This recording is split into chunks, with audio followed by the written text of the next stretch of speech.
Leibniz theorem.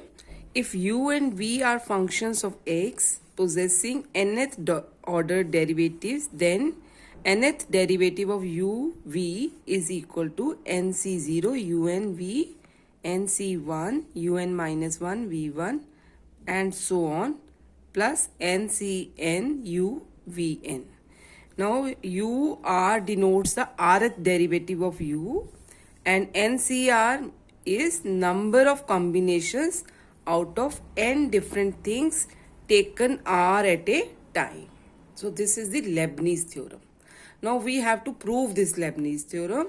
Now if we take the first derivative of u v, then this is 1c0 u1 v plus 1c1 u v1, and suppose that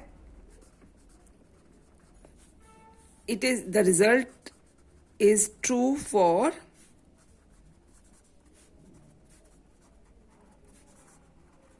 n equal to m.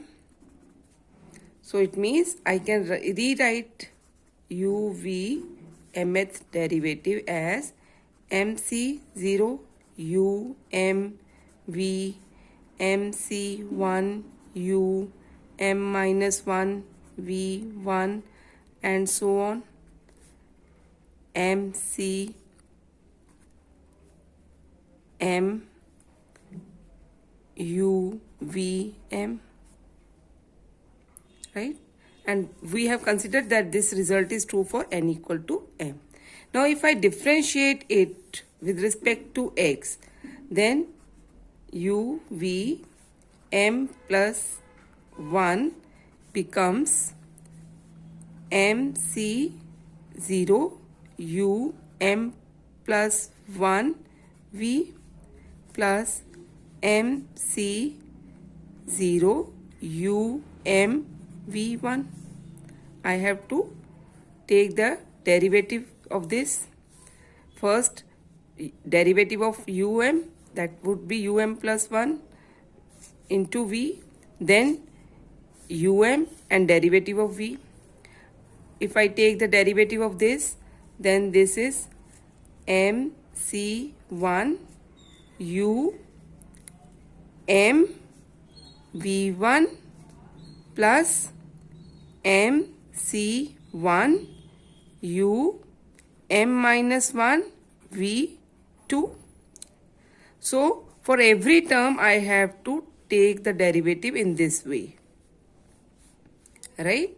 So in that way the last term would be mc m u1 vm plus mc m u vm plus 1. Okay, now if you see carefully, you find that this term and this term, in these terms you can take um v1 common, and when you take um v1 common, within the bracket you will have mc0 plus mc1. Similarly, if I look at this term and its next term, I would be able to find um minus 1 v2, and there would be some constant terms. So it means this becomes, I take common from these two terms and I have mc0 mc1 um v1.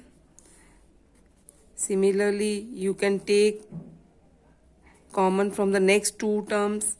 You will have mc1 plus mc2 and um minus 1 v2, right? So now if you see carefully, you will find that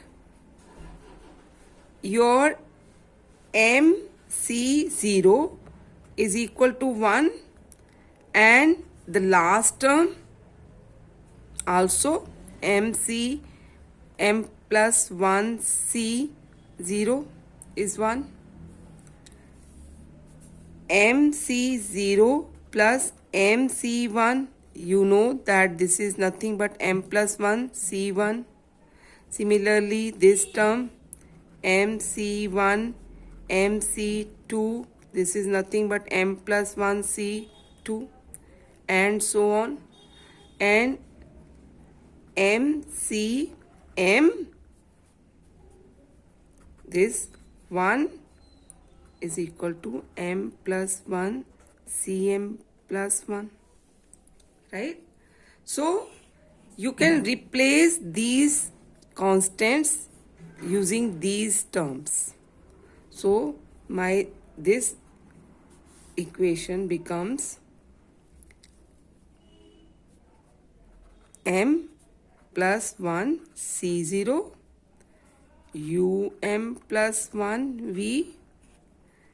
Replace this by this term m plus 1 C1 V1, MC1 plus MC2 by m plus 1 C2 minus 1 V2, and so on. And the last term MCM by m plus 1 Cm plus 1 Vm plus 1. So you find that this term, this nth order derivative, is true for n equal to m plus 1 also, right? So the theorem is, the result is true for n equal to m plus 1 also. So by induction, what we have done is, we have proved that the result is true for n equal to 1. We assume that the result is true for n equal to m, and now we have done that, and it is true for n equal to m plus 1. So the given result is true for any n, for any n. So using the induction method, we have proved the Leibniz theorem.